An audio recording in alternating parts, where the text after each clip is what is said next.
Bonjour et bienvenue dans ce nouveau vlog. Aujourd'hui je suis à Paracas au Pérou et là je me rends dans la réserve naturelle de Paracas. En fait cette réserve naturelle a la particularité d'être plus sur la mer que sur la terre. Et donc ce matin je vais faire un petit tour en mer pour voir des tonnes d'espèces naturelles de poissons et aussi des très jolies îles.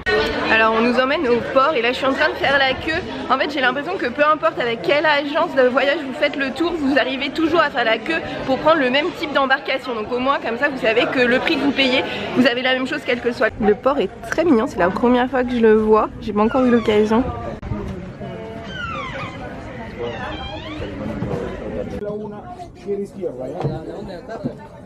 Ahí va, adelante por favor. Allá a la izquierda. La cuadra. La cuadra. Bien, claro. J'ai vu sur internet que le meilleur côté c'était la gauche et du coup j'ai demandé d'être à gauche et alors que j'étais toute seule et que ça les arrangeait pas, ils m'ont trouvé une place à gauche donc ils sont super sympas.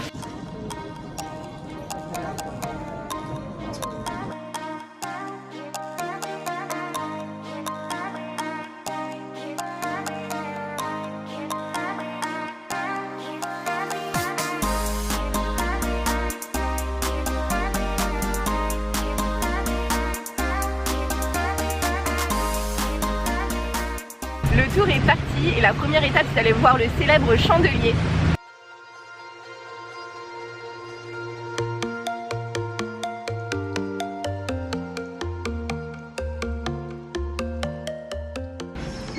Voici une loutre de mer qui dort sur un plot.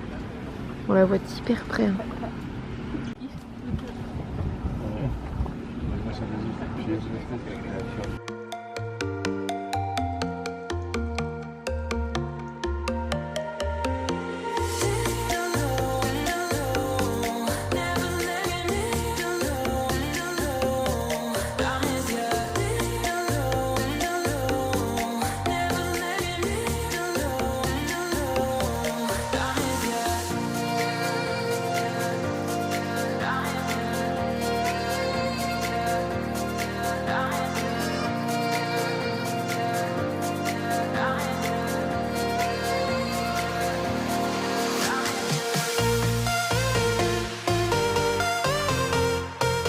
Et voici le célèbre chandelier. En fait la croche a été creusée puis recouverte de sable et donc du coup on a l'impression que c'est une forme naturelle dans le sable alors qu'en fait c'est de la roche creusée. Après on sait pas du tout pourquoi ils l'ont creusé. Le chandelier a été creusé environ vers 1000 après Jésus-Christ. Il a une profondeur gravée dans la roche d'environ 1 mètre et c'est beaucoup plus profond que les traces qu'on peut voir à Nazca. Ça pourrait représenter soit un outil archéologique soit un cactus, on sait pas trop. Oui. Bueno, estábamos hablando sobre el candelabro, decíamos que esta figura tiene...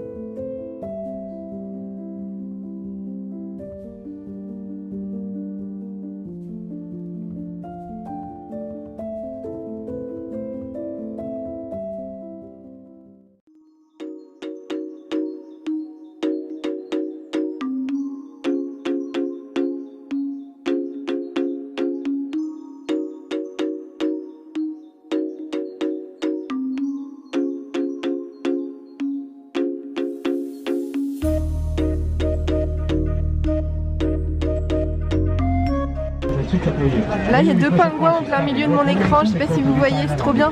2 pingouins partout. C'est la première fois de ma vie que je vois des pingouins. Wow. Incroyable. En fait là il y a la mer du coup, les rochers et là tout en haut les petits pingouins. Oh, il marche. Des milliers d'oiseaux sur l'île.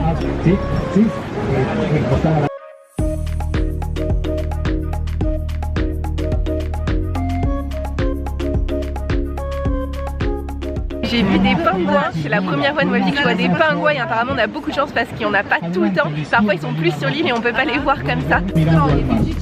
Là ici vous pouvez voir des arches naturelles creusées par l'érosion de la mer. Là il y a une première arche et au fond une deuxième arche. Tellement il y a d'arches, il y en a partout. Là.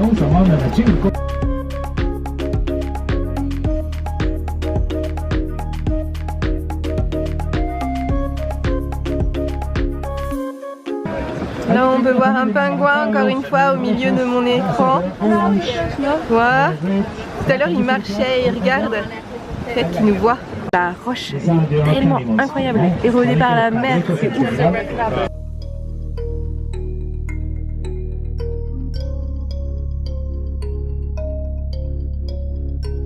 Énormément de grottes et d'arches tout autour de l'île. Il y a des oiseaux partout.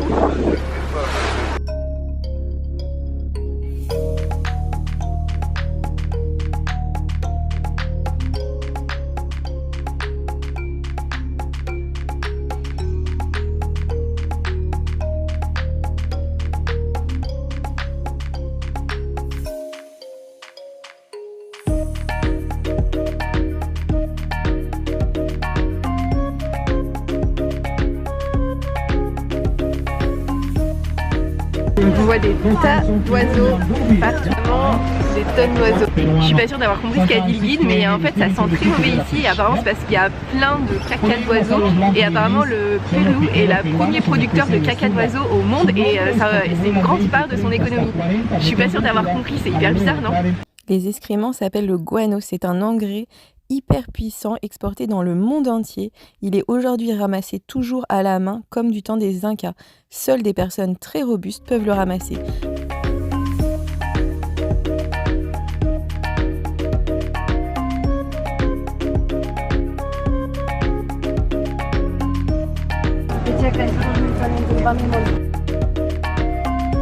C'est pas une otarie, c'est pas une loutre, c'est un lobo des marinos. Je sais pas ce que ça veut dire en français. Ah, c'est un lion de mer en fait. Alors il s'agit d'un lion de mer parce qu'en fait il a des petites oreilles alors que par exemple les otaries ou les phoques ont des grosses oreilles. On vient d'arriver au port, je vous conseille de prendre vraiment la place de gauche parce que c'est là où on a la meilleure vue sur tout en fait, que ce soit les îles mais aussi le Candélabre, donc vraiment la gauche. Et là je vais descendre du bateau et prendre mon petit déj. Alors je suis arrivée à 8h moins le quart alors que normalement les bateaux partent à 8h et en fait ils m'ont fait monter directement et je n'ai pas eu à faire la queue.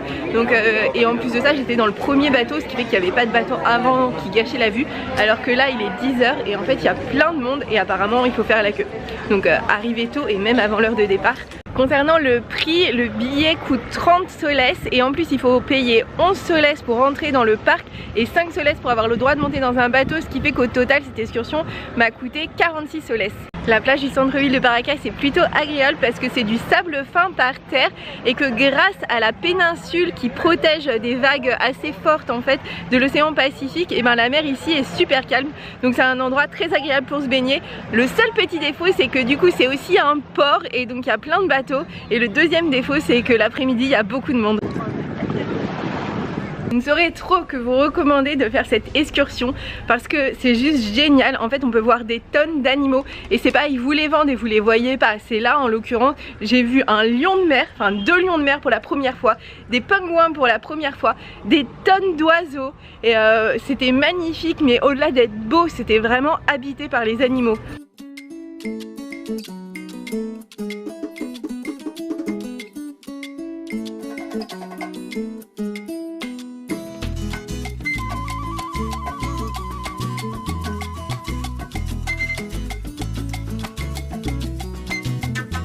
À la sortie du bateau, je suis allée dans la chambre d'hôtel, je me suis changée pour la journée, j'ai récupéré le vélo que j'avais réservé, j'ai pris mon petit déj chez Choclo qui font des quesadillas juste incroyables, j'ai pris un petit sandwich en plus pour ce repas du midi et là c'est parti, je retourne dans la réserve naturelle et je vais voir la partie que je n'ai pas vue. L'entrée au parc national est de 11 soles, sauf le lundi où si vous venez en vélo et bah c'est gratuit, et là on est lundi donc c'est gratuit pour moi.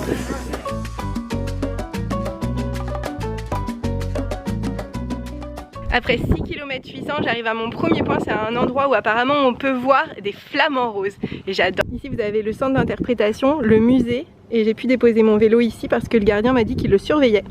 Donc ici on peut du coup voir des oiseaux, voir des fossiles et de la végétation. La végétation, j'ai comme un gros doute parce que j'en vois pas beaucoup là. Comme c'est vraiment une réserve naturelle, le chemin est bien tracé, il faut qu'on reste entre ces deux rangées de cailloux.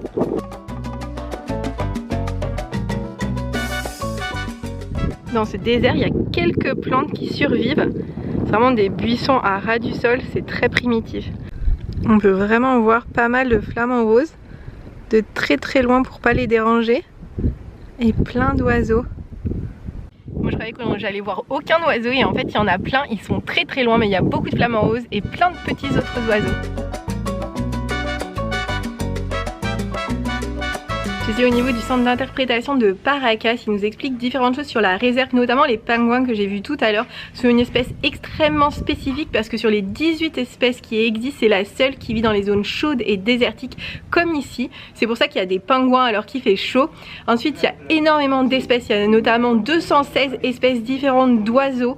Il y en a combien de 168 de poissons, il y a 36 espèces de mammifères dont le fameux lion de mer que j'ai vu tout à l'heure, et au niveau des oiseaux il y a aussi des flamants roses. C'est assez juste incroyable parce que c'est une zone désertique et pour autant il y a une biodiversité absolument exceptionnelle. À l'intérieur de la réserve il y a plusieurs types de matériaux qui composent les dunes et c'est pour ça qu'elles ont différentes couleurs, et là on peut voir ici toutes les couleurs. Et je vous avouerai que quand je suis arrivée dans cette réserve je pensais qu'il n'y avait rien, et en fait alors qu'il n'y a rien, il y a énormément de choses parce que déjà cette réserve c'est 65% de mer, 35% de terre, et même sur la terre en fait il y a toute une diversité. Ici on est pile entre la plaque de Nazca et la plaque dune américaine, et en fait il y a des mouvements entre les deux de 2,5 cm par an, et 2,5 cm c'est en fait la longueur que vos ongles poussent tous les ans. Et je peux vous assurer qu'entre les deux plaques on ne peut pas utiliser un coupe-ongle pour endiguer le phénomène, donc ici il y a des tremblements de terre.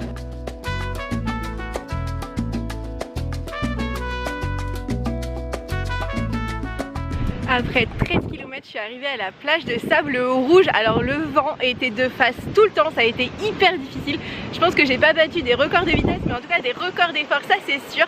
Et maintenant je vais profiter parce qu'à partir de maintenant, tous les 2-3 km, il y a une plage magnifique. Et la plage rouge, je viens de la voir, je vais vous montrer, elle est sublime.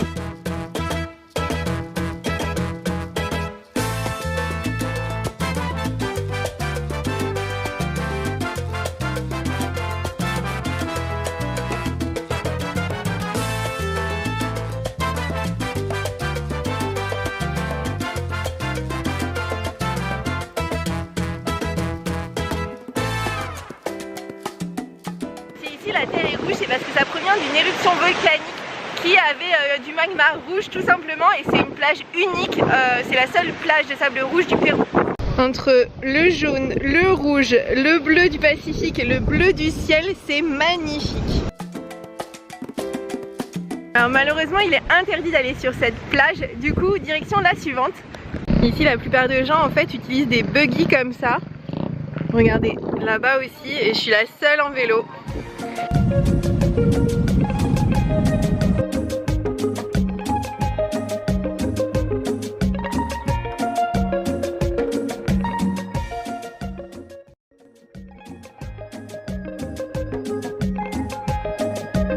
Laguna, c'est un joli petit port de pêche comme vous voyez, avec des falaises rouges tout au fond. Et là, quelques petits restos blancs avec des collines ocre, c'est juste magnifique. Il y a un mirador, donc je vais aller tout en haut de mon vélo parce que c'est piétonnier ici, et là je vais monter jusqu'au mirador.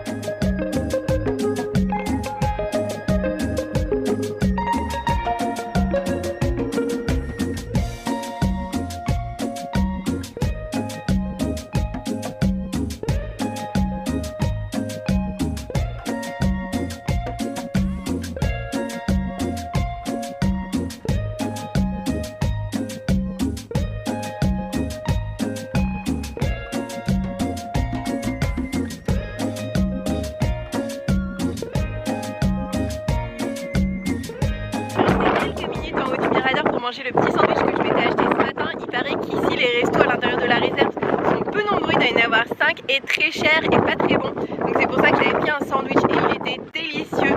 Il y avait de l'avocat, du fromage, quelques crudités, c'était trop bon. C'est reparti, j'ai récupéré mon vélo. La prochaine plage n'est qu'à 2 km mais il y a 69 mètres de dénivelé donc je vais souffrir. Et voici la pente, c'est énorme. Cette plage s'appelle la mine parce qu'en fait les immenses falaises qui la bordent sont composées de carbone et qu'elle a été utilisée en réalité comme une mine déjà.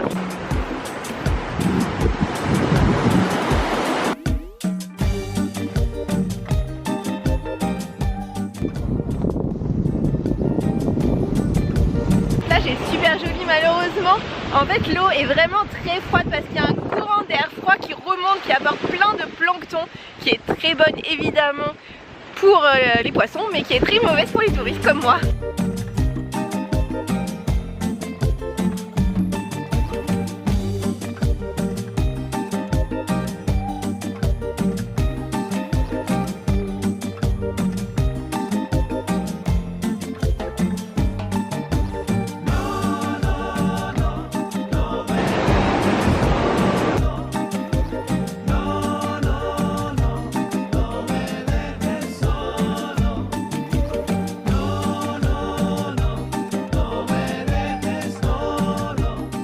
La plage, je suis remontée sur mon vélo, pleine de beaux souvenirs dans cette journée incroyable.